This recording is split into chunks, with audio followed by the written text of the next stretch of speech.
বিসমিল্লাহির রহমানির রহিম। যারা আমার কথা শুনছেন এবং শুনবেন,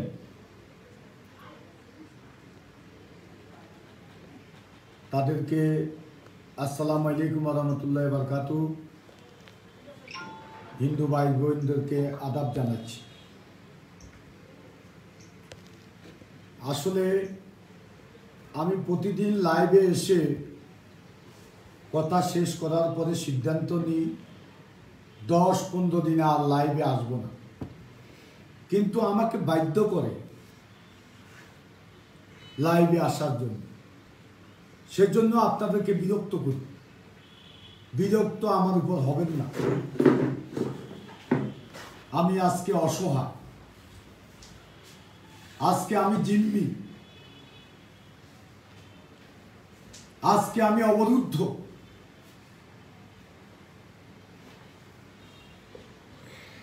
আমি আজকে সকালবেলা ঘুম থেকে উঠে নাস্তা করার পর আমি আমার পৌরসভার আঙ্গিনায় যখন জননেত্রী শেখ হাসিনার পক্ষে 5000 ত্রাণ বিতরণ করতে গেলাম, সেখানে পুলিশ আমাকে বাধা দিয়ে বলল এখানে দেওয়া যাবে না। ডিসিএসপি সাহেবের নিষেধ আছে, ইউএনওসি, এসিল্যান্ড এদের নিষেধ আছে। আমি কোনো বাড়িতে লিপ্ত না হয়ে আমি একটা স্কুলের আঙ্গিনায় গিয়ে সেখানে কিছু লোকজনের মধ্যে ত্রাণ বিতরণ করে বাকিগুলা এলাকায় এলাকায় পাঠিয়ে দিচ্ছি। আজকে কেন আমার বিরুদ্ধে ওবায়দুল কাদের সাহেব আজকে আওয়ামী জাসদ অস্ত্রধারীদেরকে লেলিয়ে দিয়েছে, দেশের মানুষ জানে। আজকে আওয়ামী দুর্নীতিবাজ প্রশাসনকে লেলিয়ে দিয়েছে। কেন ওবায়দুল কাদের সাহেব এটা দেশের মানুষ জানে। লেলিয়ে দিয়েছে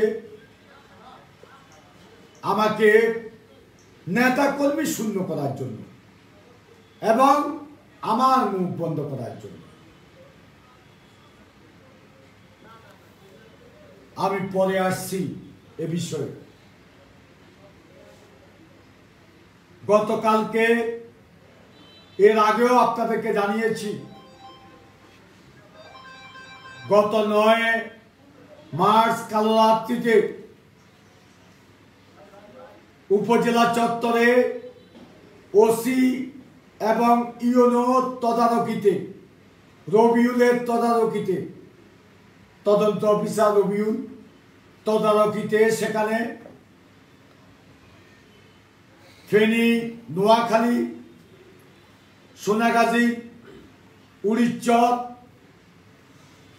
দক্ষিণ এলাকা থেকে অস্ত্র এনে এখানে একত্রিত করেছি। একত্রিত করে সেখান থেকে থানার পাশে কুলাঙ্গা রাহাতের বাসা, তার বাসাতে সেখানে কানাডার দেখা সরালাইট সেও সেখানে থাকে। আর সন্ত্রাসী কোচি সেও সেখানে থাকে। তাদের সেখানে অস্ত্রধারীদেরকে একত্রিত করল, মঞ্জার বাসা একত্রিত করল। তারপরে রিয়াদের বাসা একত্রিত করল, কামালের ছেলে রনির বাসা একত্রিত করলো। করে এট এ টাইম এখানে আমার পৌরসভার পাশে পুলিশ ছিল, দুই সাইডে পুলিশ ছিল। হঠাৎ করে পুলিশ সামনের সাইডে যে সাইড থেকে আক্রমণ করছে সে সাইড থেকে পুলিশগুলা সরে গেল। আর আমার থানার পৌরসভার সামনে যে পুলিশ ছিল সেগুলো 0 পয়েন্টে চলে গেল। এরপরে আক্রমণ, প্রথম একটা ককটেল ফুটেছে, এরপরে একতরফাভাবে আমার পৌরসভাতে তারা 2000 গুলি করেছে, আমার কক্ষে 500 গুলি করেছে। গুলির পরে এরা যখন তাদের কার্তুজ ছিল না তখন পুলিশ এসে হস্তক্ষেপ করে। এখানে আপনারা জানেন একটা ছেলে সিএনজি চালক ছেলেকে হত্যা করেছে। তারা হত্যা করে এরা আগেই পরিকল্পনা করেছে আমাকে হত্যা করবে, অন্যথা আরেকজনকে হত্যা করে। সাংবাদিক মোজাক্কের হত্যার আগে আমি এই থিওরি করেছিলাম। সাংবাদিক মোজাক্কেরকে যারা হত্যা করেছে সেটা প্রশাসন জানে, সাংবাদিকেরা সবাই জানে কে হত্যা করেছে।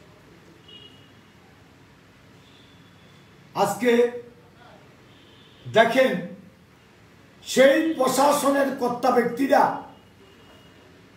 আজকে করোনা জনিত কারণে আমি বসুরহাট বাজারে মাস্ক বিতরণ করছি এবং গতকাল থেকে লকডাউন বাস্তবায়নের জন্য কাজ করছি।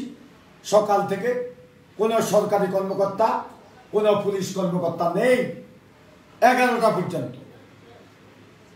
আমি যখন আমাদের ছেলেরা স্টেটাস দিল প্রশাসন কোথায় লকডাউনের মধ্যে, এরপরে মাইক একটা নিয়ে ইউনো ওসি বাইরে। আমি এরপরে গেলাম উপজেলা স্বাস্থ্য কমপ্লেক্সে, সেখানে গিয়ে প্রথম গেলাম আগের আইসোলেশন সেন্টারে, যে আইসোলেশন সেন্টারটা ইউনো সন্ত্রাসীদেরকে ভেঙে তাদেরকে ঢুকার সুযোগ করে দিয়েছে। আইসোলেশন সেন্টার ভেঙে তারা রাত্রি যাপন করছে, যেদিন 9 তারিখ, যেদিন কালো রাত্রিতে তারা এখানে হামলা করছে, রাত্রে তারা সেখানে রাত্রি যাপন করছে। সেখানকার পিয়ন যখন ইউনো সাহেবকে বললেন যে এরা এখানে ঢুকেছে, ইউনো সাহেব বলল যে তুমি বাড়িতে চলে যাও, অর্থাৎ ওনার নির্দেশে সেখানে ঢুকেছে। এটা প্রমাণ আছে, এগুলো প্রমাণ করতে পারবো। সে আইসোলেশন সেন্টারে তার রাত্রি যাপন করি, সেখানে রান্না বান্না করি, ইউনো খাওয়াইছে। সেই আইসোলেশন সেন্টারটা আমি গতকালকে দেখতে গেছি, সেখানে দেখলাম যে পুলিশ সব নষ্ট করে ভালো দেখছে।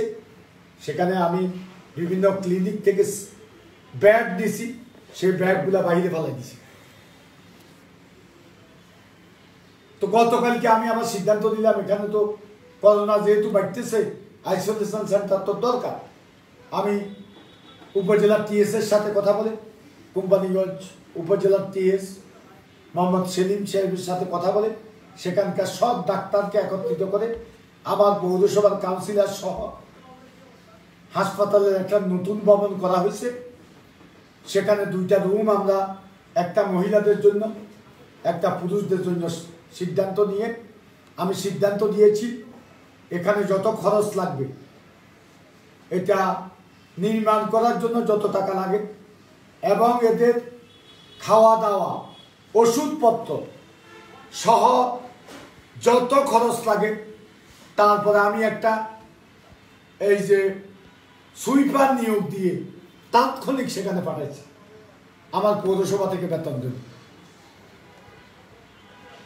একটু পরে শুনলাম কি আমার টিএস সাহেব বলল যে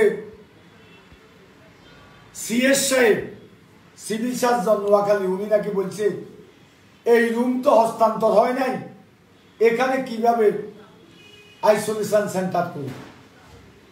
আমাকে এর কথা বলার পরে আমি ঊর্ধ্বতন একটা জায়গায় আলোচনা করেছি, করার পরে উনি বলল যে আমি দেখতেছি আইসোলেশন সেন্টার তো দরকার।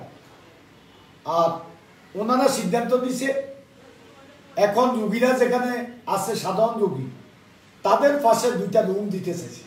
আমি বললাম যে সাধারণ রুগীরা যেখানে থাকে, সাধারণ রুগীদের যেখানে এন্ট্রান্স, সেই জায়গা দিয়ে করোনা রোগী গেলে তাহলে অন্যরাও তো আক্রান্ত হবে। আপনারা এই কাজ কেন করতেছেন? এটা করবেন না। আমি উচ্চ পর্যায়ে যোগাযোগ করার পরে সেখান থেকে সম্মতি আসার পর সিএসকে আমি লিঙ্ক দিলাম। সিএস বলল যে ভাই কিছুক্ষণের মধ্যে আমি করে দিতেছি, আপনি এটা নিয়ে আর কথা বলবেন না, আমি আমি আমি দুঃখিত। আমি আবার হাসপাতালে গিয়া এই বিষয়টা টিএস এর সাথে আমি আলোচনা করে আমরা একমত হয়েছি এটা করব। হঠাৎ দেখলাম কি একটু পরে ইউনো ওসি একসাথে, কারোর সাথে কোনো যোগাযোগ নাই, কিছু নাই। ইউনো সভাপতি সদস্য সচিব টিএস একটা কমিটি করি ঘোষণা দিল, এই কমিটির নেতৃত্বে আইসোলেশন সেন্টার কোম্পানিগঞ্জ স্বাস্থ্য কমপ্লেক্সে প্রতিষ্ঠিত। এটা বলার পরে আমি এটা থেকে সরে গেছি। আমি তো জনসেবা করতে যাব, একটা ভালো কাজ করতে যাব, এই কাজ করতে গিয়ে যদি বাধার সম্মুখীন হই সেখানে আমি করতে যাব কেন? বিগত যে আইসোলেশন সেন্টারটা করছি কারো 1 টাকা চাওয়ার নাই, ইউনোরও নাই, উপজেলা চেয়ারম্যান সাহেবেরও নাই, কারো নাই। সব টাকাগুলো আমি দিয়েছি পৌরসভা থেকে, এবারও আমি দিতে চেয়েছিলাম। এখন কারো সাথে ঝগড়া করি তো আমি জনসভা করার কোনো যুক্তিকতা আছে বলে মনে করি, সেজন্য আমি পিছিয়ে গেছি। কালকে আমাকে এক ঊর্ধ্বতন সরকারি গোয়েন্দা সংস্থার লোক বলল দুপুরে যে আমি এক জায়গায় দাওয়াত গেছি, সেখানে বলল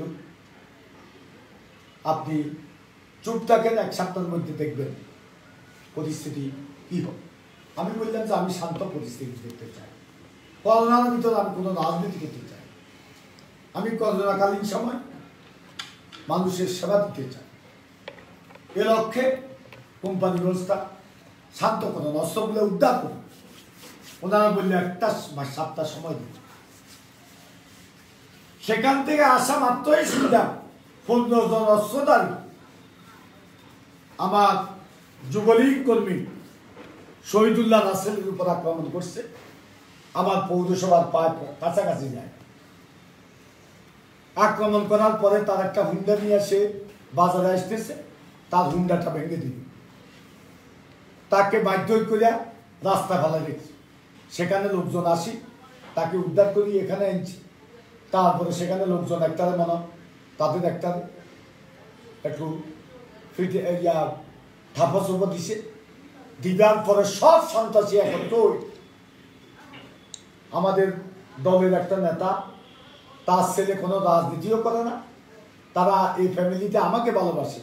একটা ছেলে পপুলার হাসপাতালে চাকরি করে, তাকে গত 5 দিন রাত্রেও তার পরিবার কেন আমার সাথে চলে, তাকে বাস স্ট্যান্ড তাকে মারধর করা হচ্ছে। সেই ছেলেকে কি রকম পিটাইছে, এখান থেকে রাখে নাই, মাছ দিতে পাঠাইছে, মাছ দিতে রাখে নাই, ঢাকাতে পাঠাইছে। ঢাকাতে তারা দেখি এখন একটু স্টেবল আছে, তাকে বলছে যে তুমি বাড়িতে গিয়ে চিকিৎসা হবে। আমি তাকে সংঘর্ষ এড়ানোর জন্য আমি তাকে হাসপাতালে দিয়ে নেই, বাড়িতে রাখি চিকিৎসা করে দিয়েছি। এখন এই অবস্থা প্রশাসন এখানে এডিশনাল এসপি একটা দায়িত্বে আছে শামীম, অকথ্য ভাষা গত রাত্রে আমাকে গালিগালাজ করছে, মাইকেলও আমার ছেলে, উল্টো আমাদের উপর আক্রমণ করে। আর তারা অস্ত্র নিয়ে মুঞ্জার বাসাতে বাদল গাইড করিয়া নি অস্ত্র রাখি গেছে, তারা সেখানে যায়, তারা ভাড়া দেয় আমাদের, তারা ভাড়া দেয় আমাদের গালিগালাজ করে এখানে বসি। তারপরে ইউনো ছিলেন, আজকে এখানে যে লুটপাট করতেছে, ওসি তদন্ত যে লুটপাট করতেছে, অতীতে বলছি এগুলো প্রমাণ করতে না পারলে আমি কোম্পানিগঞ্জ থেকে ইজ্জত করব। তারা যে লুটপাটের রাজত্ব কায়েম করছে, এইটা আজকে আমাকে দমাইতে পারলে তারা এই লুটপাট অব্যাহত রাখতে পারবে। এই জন্য আজকে তারা আমার বিরুদ্ধে লেগেছে। আর শামীম লেগেছে একরাম সদ্দীপ মাসোয়া রাখা, এই শামীম সে আজকে গতকালকে এখানে আমার পৌরসভার সামনে বটতলায় বসি অকথ্য ভাষা আমাকে গালিগালাজ করছে। আমি ডিএস মর্যাদার, আমি এখানে পৌরসভার 5 ক্লাস পৌরসভার মেয়র, আমাকে একটা সাধারণ পুলিশ অফিসার এখানে গালিগালাজ করে আমাদের কি সম্মান নাই, ইজ্জত নাই? আমরা কি ইজ্জত সম্মান কি বিকিয়ে দেব? বিচার নাই। সবাই বলে আপনি শান্ত থাকুন, যেখানে আলোচনা করি শান্ত থাকুন। নেত্রী বলেছে,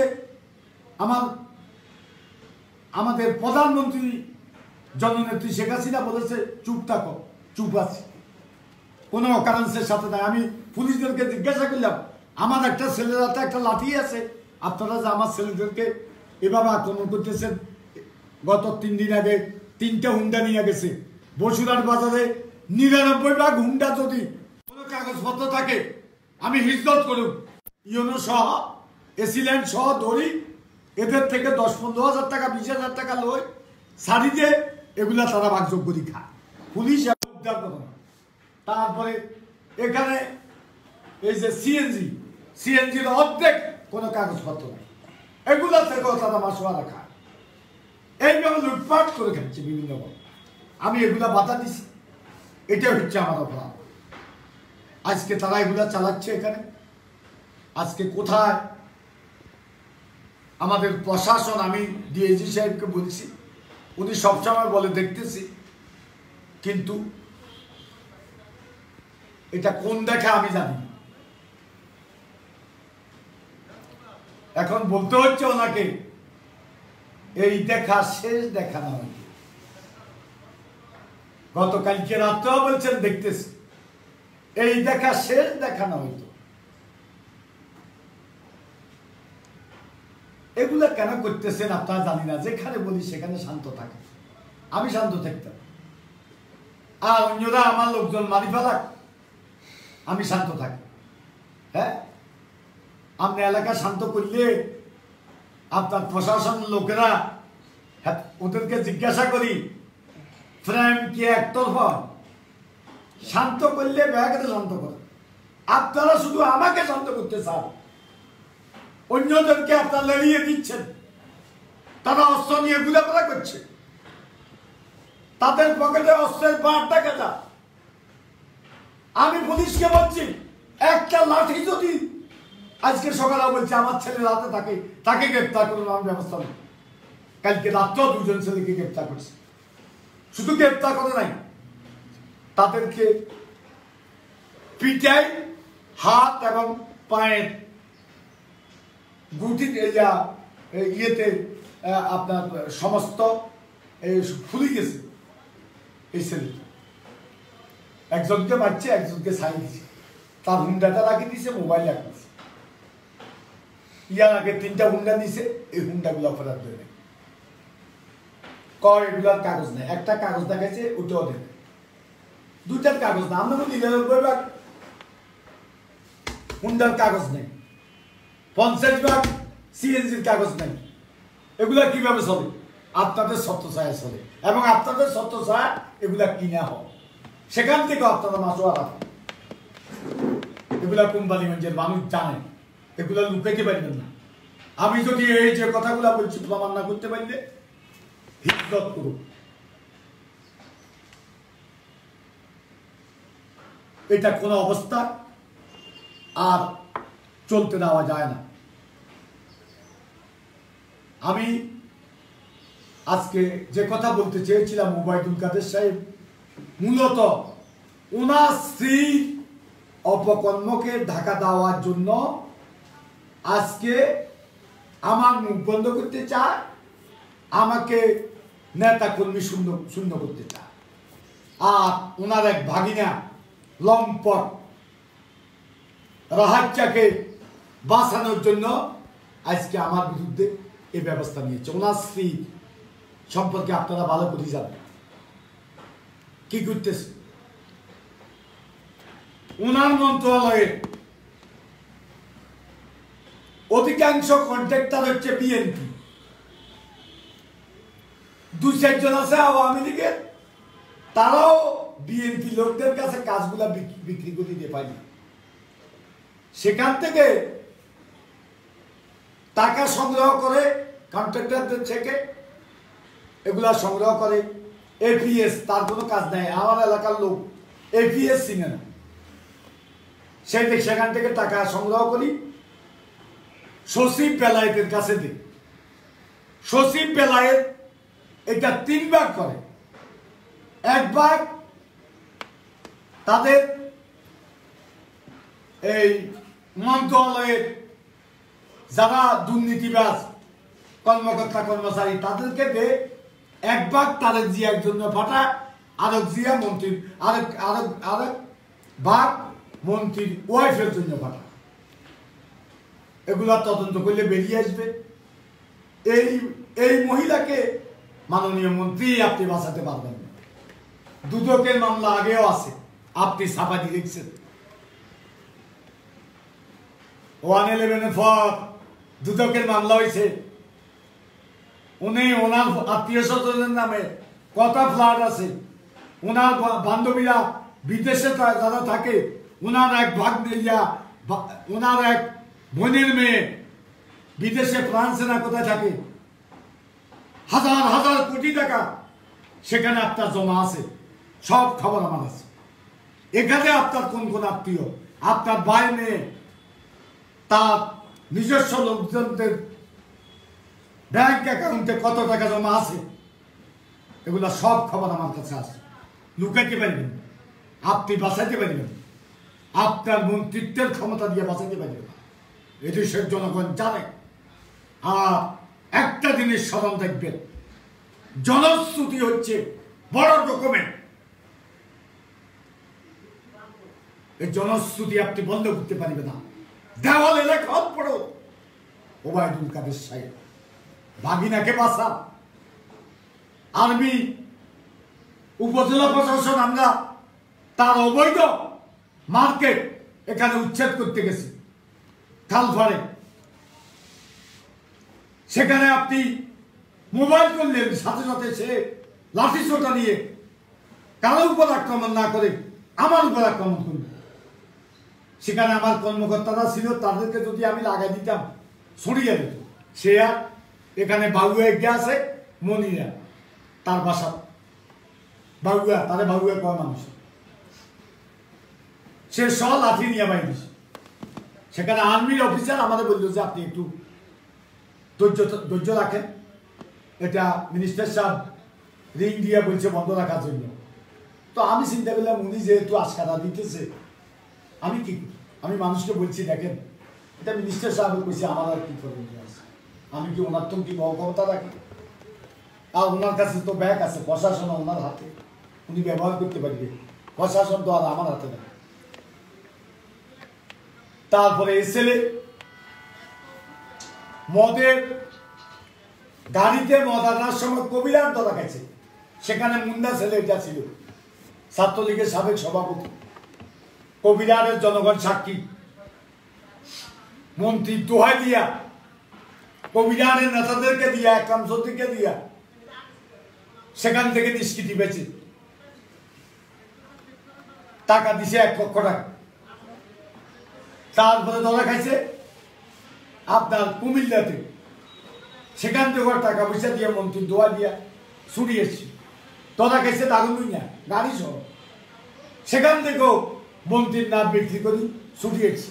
সর্বশেষ ধরা খাইছে ফেনীতে ধরা খাইবার পরে মনে গাড়িটা এখনো দেয় নাই। এখন যেহেতু নতুন গাড়ি চালা, অনেকে বলতেছে গাড়ি এটা এখনো ফেনী ইয়েতে আছে, থানাতে আছে। আজকে ওবায়দুল কাদের সাহেব আপনার সম্মান হানি যারা করছে তাদেরকে আপনি সঞ্চার দিচ্ছেন। আপনাদের শেষ বয়সে আপনি নিজেকে আজকে শেষ করে দিচ্ছেন। আমার কষ্ট লাগে, আমার ভাই হিসাবে, আমার রক্ত হিসাবে আপনি নিজেকে শেষ করে দিচ্ছেন। আপনার স্ত্রী এবং এই ছেলে, আর আপনার কুলাঙ্গার আরো 2 বাগিনা আছে, মুঞ্জা এবং ওই যে সোয়া জুয়েরি। আমার এখান থেকে যেদিন আমার সর্বগিরা হামলা হয়েছে, আমার এখানে আমি টাকা রাখি ইয়েতে এই হ্যাঙ্গারে টাকা রাখি, আমার পাঞ্জাবি পকেটে ছিল, সেখান থেকে সে 60-70 হাজার টাকা নিয়ে যায়, এদের সাথে একত্র হয়েছে। রিমন এদেরকে আপনি লালন করি, আপনি আপনার সম্মান ক্ষুণ্ণ করছেন, শেষ করে দিচ্ছেন। আপনার স্ত্রীর আত্মীয় স্বজন প্রত্যেকটা আপনার মন্ত্রণালয়ের প্রত্যেকটা প্রজেক্ট আছে, প্রত্যেক জায়গায় তারা যায়। সিটাঙ্গের অফিস তাদের দখলে, কুমিল্লার অফিস তাদের দখলে, ঢাকার অফিস তাদের দখলে। আর কুলাঙ্গার আছে ইস্কান্দার মির্জার স্বামী, আপনার নাম বিক্রি করিয়া সারা বাংলাদেশে সে ওয়াইদুল কাদেরের ভাগিনা। আমার কাছে ডকুমেন্ট আছে, লক্ষ্মীপুরে একটা লোকের থেকে 2 কোটি টাকা লইয়া সেখানে বিক্রি করছে, এই কাজ বিক্রি করছে, 2 কোটি টাকা লইছে। তার কাজটা দিয়ে টাকাটা খেয়ে দিলে। এখন এটা মধ্যস্থতা করতেছে এখন শাহাবুদ্দিন সাহেব অসুস্থ, আল্লাহ ওনাকে সুস্থ করো। উপজেলা চেয়ারম্যান সাহেব করোনা রুগী নাকি, আল্লাহ সুস্থ করো। আবার কেউ কয় যে এই আপনি যে কইছেন আল্লাহর বিচার শুরু হয়ে গেছে, এটা আবার কেউ বলতেছে, আমি বলতে চাই না। কি কিছু বুঝছেন? এই শাহাবুদ্দিন সাহেব তার এটা নেগোসিয়েশন করে, তো উনি সাদা মনের মানব, ইস্কান্দার মির্জা শামীমের এটা নেগোসিয়েশন কেন করে? আলাল কত নষ্ট ছেলে, সেই নষ্ট ছেলের পক্ষে আলাল ছিল নেই একজন দমকা উপজেলা চেয়ারম্যান, মানে আলাল ঢাকার মোস্তান, হাতে বিরাট মাদক সম্রাট, এটা বুঝাইতো স্যার। তো আপনি কেন সাদা মনের মানুষ হলেন? আর আপনার ইতিহাস তো অতীতে বলছি, অন্য নতুন করে বলার দরকার। এখন এই অবস্থা যদি চলতে থাকে, আমাকে আর কত শান্ত রাখবে? এখানকার আমি স্পষ্ট বলছি, আজও বলছি, এখানকার ইউনো, তারপরে এডিশনাল এসপি শামীম, ওসি তদন্ত এসিলেন চলে গেছে, অনাবার আছে। সে খালি আমার এখানে ভাড়া 200 টাকা খায়, ইউনো 100 টাকা খায়।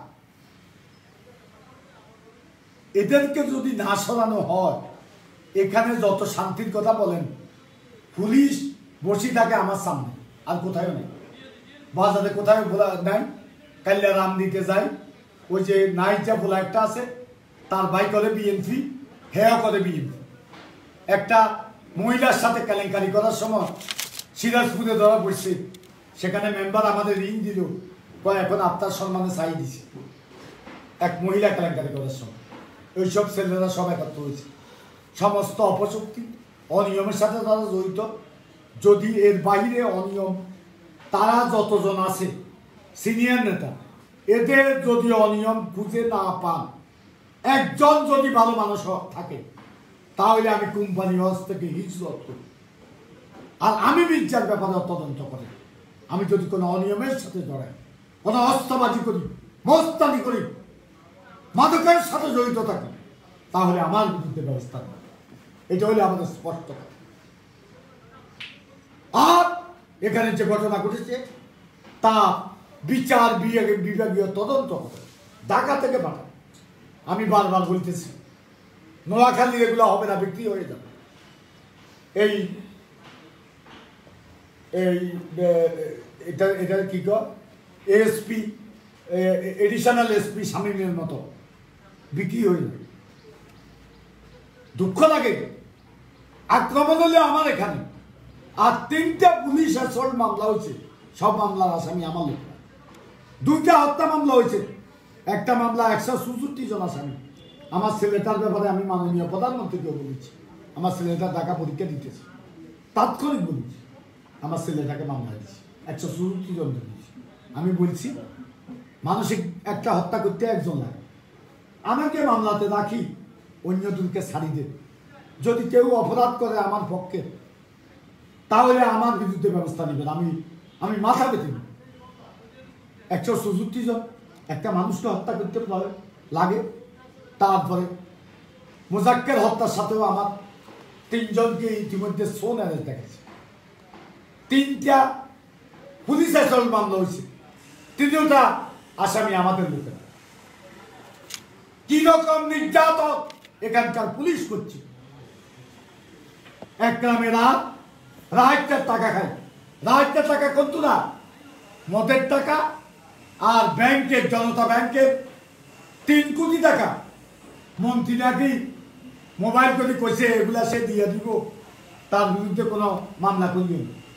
অথচ একটা হিন্দু মানুষ এ কারণে আজকে জেল কাটতেছে, তার চাকরি তো অবশ্যই যে করছে সে মন্ত্রী কথা বলি, বা মন্ত্রী বলছে কিনা আমি জানি না, মন্ত্রী নাকি বলছে যে তার বিরুদ্ধে কোনো মামলা করিয়ে। আপনার নীতি নৈতিকতা রাজনীতিতে ছিল, এটা কেউ অস্বীকার করবে না। আজকে কেন আজকে আপনার এটা অধপতন কেন বলুন, কেন বলুন? আমাকে দাবাইতে চান কেন? আমি তো বলেছি আমি কোনো পদে যাব না, দলের বা কোনো জায়গায় আমি কোনো পদে যাব না, আমি কোনো নির্বাচনে প্রতিদ্বন্দ্বিতা করব না। ইভেন আমার পৌরসভা নির্বাচন, এটা শেষ নির্বাচন আমি করেছি, আমি বলে দিয়েছি আমি যেটা বলি সেটা করি। আমি এখন দল থেকে পদত্যাগ করছি। আমি স্পষ্ট ভাষায় বলি আমি বঙ্গবন্ধুর আদর্শের রাজনীতি করি, আমি জননেত্রী শেখ হাসিনার উন্নয়নের রাজনীতি করি। তারপরে আমি সাহস করে সত্য কথা বলি, আমি অন্যায় অবিচার জুলুমের বিরুদ্ধে আমি প্রতিবাদ করি। এটা আমি আমার নামাজের বিছানা বসে আল্লাহর কাছে প্রার্থনা করে আমি কথাটা বলেছি, আমি এটা থেকে সরতে পারব। আমার মৃত্যু হল, আমার পদপদবীর দরকার নেই। পদপদবী আপনারা মুখ দরকার, আপনারা যাদের ইচ্ছা তাতে পাবেন। আপনার দল এখানে কোম্পানিগঞ্জে আপনি যাকে ইচ্ছা তাকে দিয়েছেন, আমার দরকার নেই। আমি যদি যারা দায়িত্বে আসবে তারা যদি ভালো মানুষ হয় তাদেরকে আমি সহযোগিতা করব, যদি তারা ত্যাগী হয় তাদেরকে সহযোগিতা করব। আজকে লুটপাট করে একটা শ্রেণী খাইছে। এই যে জুয়েল ছেলেটা, আমি আমেরিকাতে গিয়েছি, আমি সিঙ্গাপুর গিয়েছি, আমি আজকে কষ্ট লাগে এখান থেকে, এজন্যই কথাগুলো বলি। সেখানে বাংলাদেশের বিভিন্ন রাজনৈতিক দলের, বিশেষ করে আওয়ামী লীগের এমপি, ছোটখাটো নেতা, তাদের সবার বাড়ি গাড়ি আছে। এই জুয়েলটা বলা লং আইল্যান্ড, যেখানে অভিজাত এলাকা আমেরিকা, নিউ ইয়র্কের অভিজাত এলাকা, সেই অভিজাত এলাকা সে একটা জায়গা কিনে সেখানে সে করছে, বাসা করছে। এত টাকা সে কোত্থেকে পাচ্ছে? এগুলা মন্ত্রীর নাম বিক্রি করে এমপি ব্যবসায়ীদের থেকে লুটপাট করে নিয়ে চেয়েছে, আমার নাম বিক্রি করে বিভিন্ন জায়গা থেকে টাকা নিয়েছে। এলাকাতে এই যে বিভিন্ন কাজকর্ম থেকে লক্ষ লক্ষ টাকা হাতিয়ে নিয়েছে। দক্ষিণ এলাকা 450 কোটি টাকার বেড়িবাঁধের যে কাজ হচ্ছে, সে কন্ট্রাক্টর থেকে কোটি কোটি টাকা নিয়ে চেয়েছে, কোটি কোটি টাকা। এরকম আজকে বাংলাদেশে অনেক নেতা এগুলা করছে। একরাম চৌধুরী অন্তত 7টা দেশে তার বাড়ি গাড়ি আছে। নিজাম আজাদি সিঙ্গাপুরের বাসাতে আমি নিজেও খেয়েছি। সিঙ্গাপুরের, আমি সিঙ্গাপুরেরটা জানি, আর কোথায় কোথায় আছে তদন্ত করলে বেরিয়ে আসবে। আজকে এই অবস্থা চলছে। আপনারা কোটি কোটি টাকার মালিক হবেন, আর দরিদ্র কর্মীরা, অসহায় কর্মীরা, ত্যাগী কর্মীরা, যারা জীবন যৌবন সবকিছু দলের জন্য শেষ করে দিয়েছে, রাতের অন্ধকারে দলের প্রয়োজনে রাস্তায় নেমে এসেছে, কনকনে শীতের মধ্যে নির্বাচন করেছি, মিছিল মিছিল করে। সেই লোকগুলো আজকে একটা 4 পয়সা পায় না। আপনারা কোটি কোটি টাকার মালিক। ওবায়দুল কাদের সাহেব এখানে ঘরে ঘরে চাকরি দিবে। আমি কয়েকজনকে চাকরি দিয়েছি, কয়েকজনের চাকরি হয়েছে। গ্যাস ওবায়দুল কাদের সাহেব বলছে 2 বছর আগে আমি আর কবিরারের মেয়র তাদেরকে ডাকি কবিরারের মেয়র সাহেব আরে বলল যে বাইরে আঙুল মনে হয় ভাগ্যের পরিবর্তন হইব কাদের সাহেব দেখছে গোপনে কারো শুনে বেলা মানা করছে না করছে গেলাম এখানে ওই যে সোলা এভিএস মহিদুলকে দিয়ে আঙুলে ফ্যাক্টর মামলা এখানে আগে কি রে ফ্যাক্টর মামলা নিয়ে কি আর কয় মনে কোনো কাজকর্ম আঙুলে দিব আর গেলাম আর বললো যে গ্যাস দিবি আমরা খুশি গেলাম আমি তো এলাকায় গ্যাস যেগুলো বাকি আছে আমার এলাকায় অনেক জায়গায় আছে তারপরে বাকিগুলো যে ফাঁসি 2.5 বছর আমরা গ্যাস পাইনি গত 1 মাস আগে আপনারা শুনছেন নি মাননীয় প্রধানমন্ত্রী 1 মাস না 1.5 মাস আগে করছে অনুমোদন করছে আমাদের এখানে গ্যাস কিন্তু অনেক জন্য কোনো খবর আসেনি কোনো জমি খুশি আসেনি কিচ্ছু নেই এগুলা কিনলে করে কোনো কিছু উন্নয়ন যেগুলো এখন বলুন না পরে বলুন কিভাবে হয়েছে কেন উঠেছে নেত্রী সারা বাংলাদেশে উন্নয়ন করছে সে ধারাবাহিকতা এখানে হচ্ছে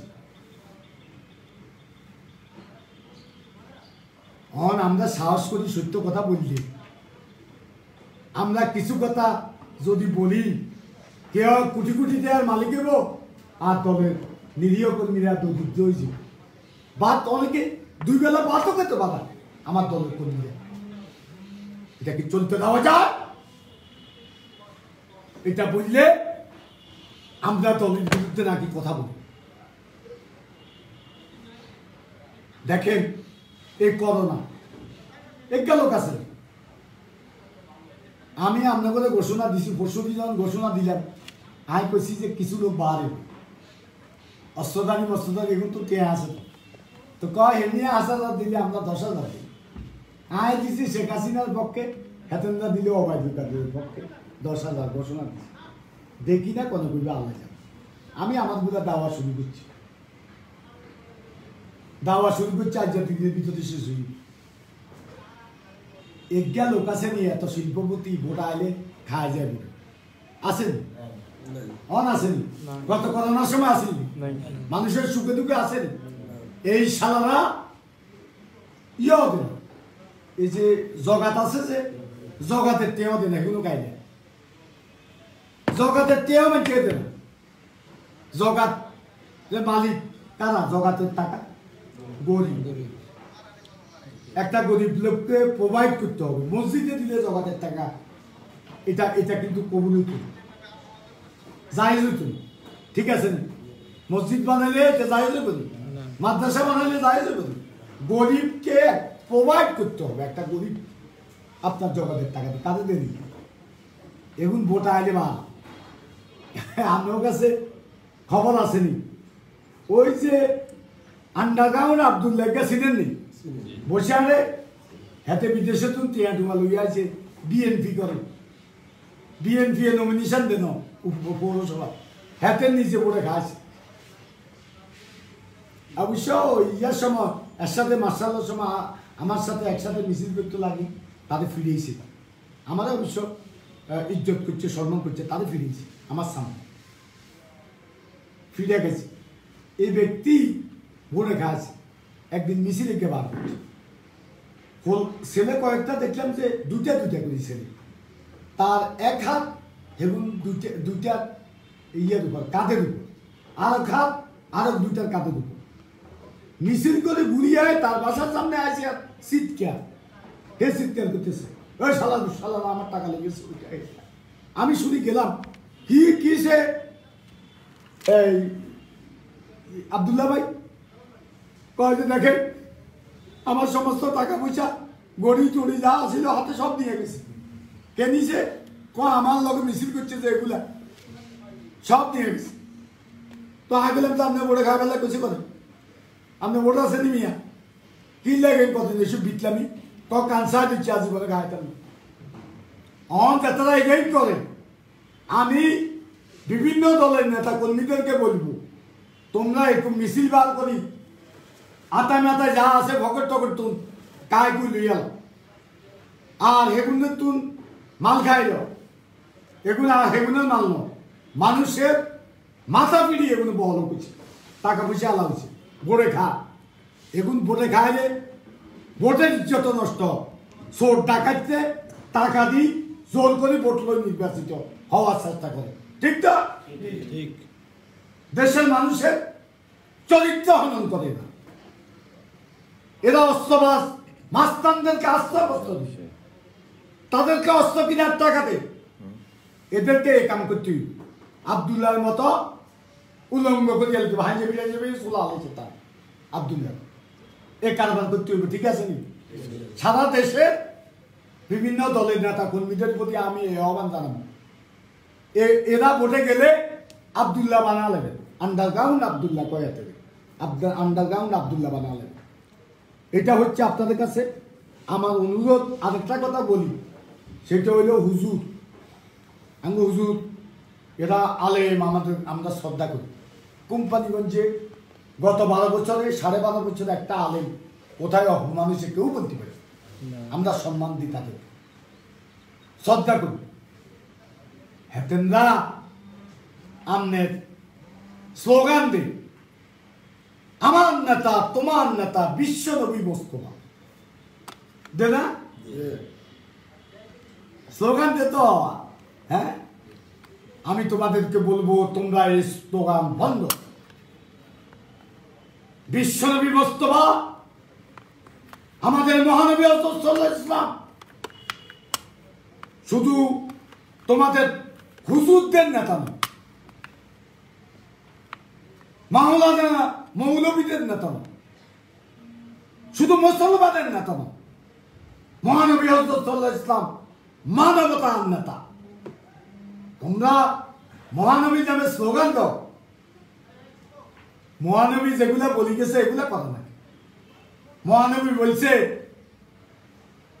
তোমার বাড়ির পাশের একটা লোক যদি উপবাস থাকে তোমার খাওয়াটা জায়েজ হবে ওই ভাইরা একদিন কি বাসের লোকের খবর লইছেন 10 টাকা দিয়েছেন আমি করি আমি বৌদ্ধশহর থেকে বাইরে হইলে যত ভিক্ষুক আছে 50 টাকার নিচে দিন আমি আমার গরিবী আওলাতে ভালো করলে এটা দেখুন 1000 2000 আমার সামর্থ্য অনুসারে অনেক ভিক্ষুক প্রতিদিন দিই আমি চিনি এরা গতকালকেও নিছি তাদের করে এটা আমার প্রতিবেশীর হক পালন করি আমি পৌরসভা থাকি আমার পৌরসভা এরা প্রতিবেশী তোমরা কি দাও তোমার প্রতিবেশী খাইছে না খাইছে এ খবর কি রাখো তাহলে হযরত সাল্লাল্লাহু আলাইহি ইসলাম আমার নেতা তোমার নেতা ওনার আদর্শ কি তোমরা মানো মহানবী হযরত সাল্লাল্লাহু আলাইহি ইসলাম বলেছে সকল ধর্মের প্রতি সমাচরণ করার জন্য তোমরা কি সেটা করো তোমরা মহানবীদের কুটুক্তি করছে আমিও বলছি ওই যে ব্যঙ্গ করছে ফ্রান্সে আমি বলছি প্রথম এখানে চিৎকার করে যে এটা বিচার করা হোক এবং তাদের ফাঁসি দেওয়া হোক তোমরা বাংলাদেশে প্রতিবাদের নামে হিন্দুদেরকে হত্যা করো হিন্দুর বাড়িতে আগুন লাগো তারপরে হিন্দুর বাড়ি ভাঙচুর করো হিন্দুদের মন্দির ভাঙচুর করো ব্যক্তিগত মন্দির ভাঙচুর করো এ হেফাজতিরা আজকে কি করছে কি তাণ্ডব ব্রাহ্মণ বাড়িতে করছে কি তাণ্ডব সাতলা সত্তরে করছে জুমুদ দাসের একটা ফ্যাক আইডি খুলি সেখানে এক হেফাজতি বিরুদ্ধে কটূক্তি করছে সেটারে এটা একটা ওই যে নরেন্দ্র মোদী বাংলাদেশে আসতেছে বা বিভিন্ন দেশের রাষ্ট্রপ্রধান সরকার প্রধানরা আসতেছে সেই সময়টাকে এখানে একটা অস্থিতিশীল পরিবেশ সৃষ্টি করার জন্য এবং বাংলাদেশের ভাবমূর্তি নষ্ট করার জন্য জননেত্রী শেখ হাসিনা ভাবমূর্তি নষ্ট করার জন্য তারা এই কাজগুলা করছে আমাদের কোরআনের বাণী লাখুম দীনুকুম ওয়ালিয়া দীন তোমার ধর্ম তুমি পালন করো আমার ধর্ম আমি পালন করি আমি হেফাজতিদেরকে বলবো তোমরা সাবধান আমার কোম্পানিগঞ্জ এগুলা করতে পারবে না বাংলাদেশের কোথায় কি করবে তোমরা করো এই হেফাজতি দিয়া আমার বিরুদ্ধে এক রাম নিজামেরা মিছিল করেছে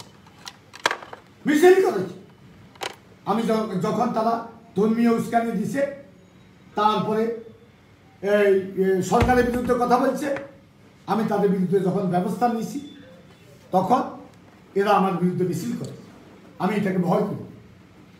আমি হেফাজতিদের এই অপরাজনীতিকে ঘৃণা করি। আজকে সরকারের একটা অংশ তাদেরকে পুনর্বাসন করে, তাদেরকে আজকে লালন পালন করে। আমি আজকে বলে দিচ্ছি, জাসদ বঙ্গবন্ধু হত্যার বিচারের পর, বঙ্গবন্ধু হত্যার পর রচনা করেছে। হত্যা করেছে কে? বঙ্গবন্ধুর সবচেয়ে কাছের লোক, প্রিয় লোক খন্দকার মোশতাক। আর এখন হেফাজত শেখ হাসিনা হত্যার জন্য পথ রচনা করবে আর হত্যা করবে ওনার আশপাশে থাকা আজকে যারা বেশি ওনাকে তেল মারে তারাই জননেত্রী শেখ হাসিনাকে হত্যা করবে। কারণ বঙ্গবন্ধু গরিবের পক্ষে বলছে, শেখ হাসিনাও গরিবের পক্ষে বলছে, এর জন্য হত্যা করবে। আমি পরিশেষে বলবো, আমার কোম্পানিগঞ্জ শান্তিপূর্ণ পরিবেশ আমি এখানে চাই। আমি এ ব্যাপারে প্রশাসনের সহযোগিতা চাই। প্রশাসনকে আমি বলবো, সাদাকে সাদা বলুন, কালাকে কালা বলুন, না হলে আল্লাহর আদালতে বিচার হবে। আপনাদের রাষ্ট্রীয় আদালতে না হলে আল্লাহর আদালতে বিচার হবে। একদিন জনতার আদালতে আপনাদেরকে দাঁড়াতে হবে, সেদিন আর বেশি দূর নয়। যতদিন নবে পদ্মা মেঘনা গৌরী যমুনা বহমান, ততদিন নবে কীর্তি তোমার শেখ মুজিবুর রহমান। দিকে দিকে আজ অশ্রু গঙ্গা, রক্ত গঙ্গা বহমান। নাই নাই বয়, হবে হবে জয়। জয় মুজিবুর রহমান। জয় বাংলা, জয় বঙ্গবন্ধু। বাংলাদেশ চিরজীবী।